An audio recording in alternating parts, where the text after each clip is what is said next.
Hello and welcome to Miss Hannah Loves Grammar. In this video we'll be concentrating on Volume 3 of Frankenstein by Mary Shelley. So the volume kicks off with Victor's father being rather worried about his son's mood. Alphonse, Victor's father, believes that Victor might secretly be in love with another woman, which is dramatically ironic because we realise that Victor has been withdrawn from his family because he has been working through in his mind how he will be able to create a companion for the monster and trying to work out and wrestle in his mind why he ever agreed to this decision. Anyway, Victor decides to follow his father's plan to marry Elizabeth. His father believes this is a good idea so that whatever is going on with Victor can be calmed down. But Victor promises he will marry Elizabeth once he's been on a tour of Britain and Europe with his friend Henry Clerval. This is a cunning plan because it gives Victor space away from his family, and he will break away from Henry to go to a remote part of the Orkney Islands on part of this journey to build the female monster. So he does just that. He leaves Henry as he goes to the Orkney Islands, and he rents a hut in the middle of nowhere to make the female monster. In the middle of his creating, he sees the monster by his window, and he rips the half-made female creature apart in front of the monster.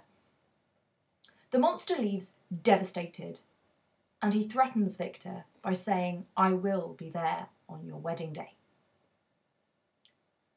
The next thing we learn is that Henry Clerval has been murdered.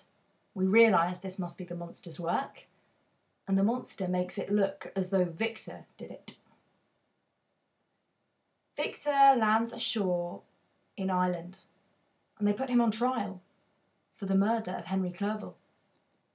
Victor now knows what it's like to be rejected. The Irish people don't understand him. They reject him because he's a foreigner, and they send him to prison. He's later proven innocent, but he spends 2 months in jail.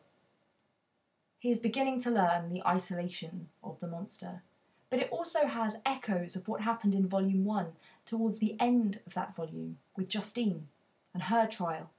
We learn that the trial is a very obscure situation where people very rarely use facts and instead just use their instincts to get to a verdict.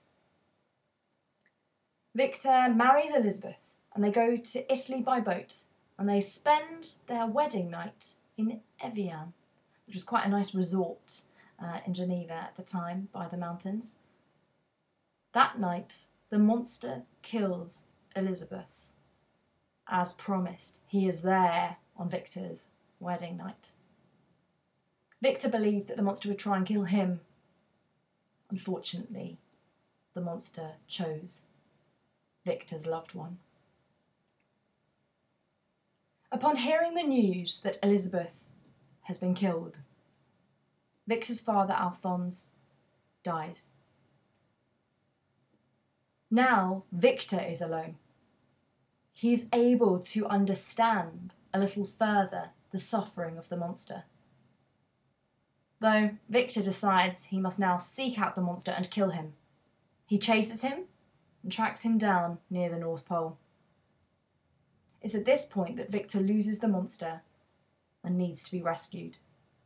All of this section of Volume 3 is narrated by Victor, and there will be a separate video considering Walton's final chapters in Volume 3 because the narrative changes at that point.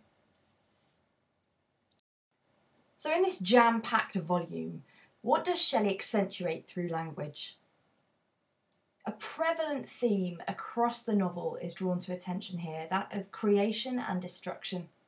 Shelley forces us as readers to question the ethical questions of science, the Victor playing God, and what responsibility creators should have over what they have created. There is no nurture within Victor to care for his monster. In Chapter 3, we understand the internal struggle for Victor. He fears if a companion is created that the monster and his companion may create a devil, a race of devils in fact. He believes a mate may be 10,000 times more malignant, implying nothing good can come from his creation. and implying that anything created in this way is evil. That semantic field of evil and malice is unavoidable in this evidence.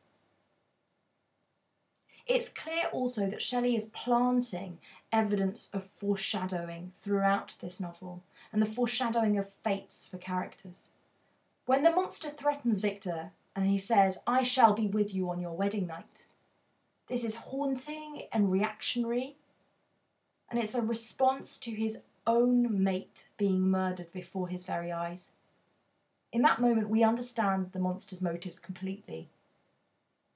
So when Victor arrives in Ireland and is rejected and judged by the people, his experience from that point onwards is deteriorating.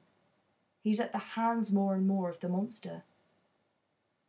It's as if Shelley is putting together Victor's experiences alongside the monster. And when the monster kills Elizabeth, this is absolutely revenge. But as soon as Victor denies the monster of what he wants, we realise the consequence will be the death of Elizabeth. And dare we say it, anyone else who is close to Victor. Hence the murder of Henry Clerval.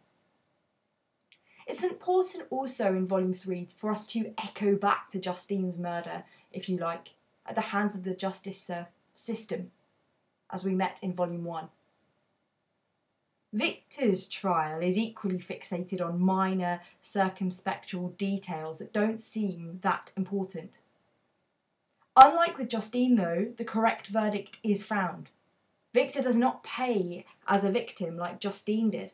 Perhaps this is because he is eventually found out to be an affluent member of society elsewhere. But Shelley was fascinated in the whole judicial system. In fact, so interested, perhaps because of the family she grew up in. Her father even wrote a book on the justice system. It was called An Inquiry Concerning Political Justice, and it was published in 1793. Her father, Godwin, asserted that the judicial system was instead obsessed with false opinions, superstition and prejudice, rather than using reason and logic to reach its verdicts. Ultimately, Shelley is flagging that the justice system fails people regularly, whether or not we care for the victim or not. In this case, we almost see Victor as a scoundrel, but he's now paying a huge price for rejecting his creation. So what are the takeaways from Volume 3?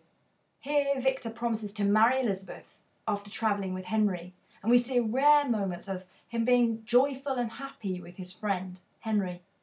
This is short-lived, though. And Victor, in the end, chooses to destroy the monster's companion in front of the monster in quite a crude and a barbaric fashion.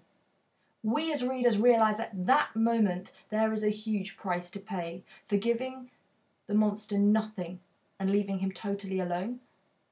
And at this point we realise that all those around Victor may die.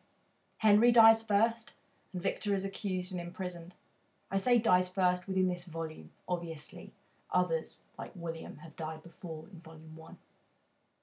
Victor returns home eventually to marry Elizabeth, having been falsely accused and imprisoned. But the monster kills her on their wedding night.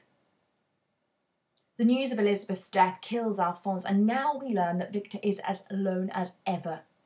And his life is echoing further and further the experience that the monster had of life. Victor pledging to kill the monster is his only reaction.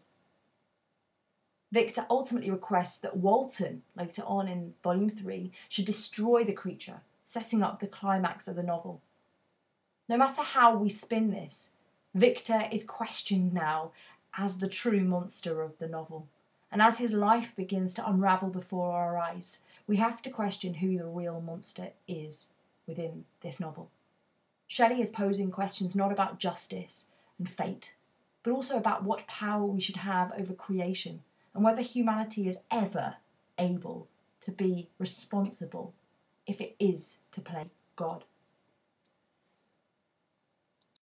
Why not subscribe to Miss Hannah Loves Grammar for all things English, literary and grammatical?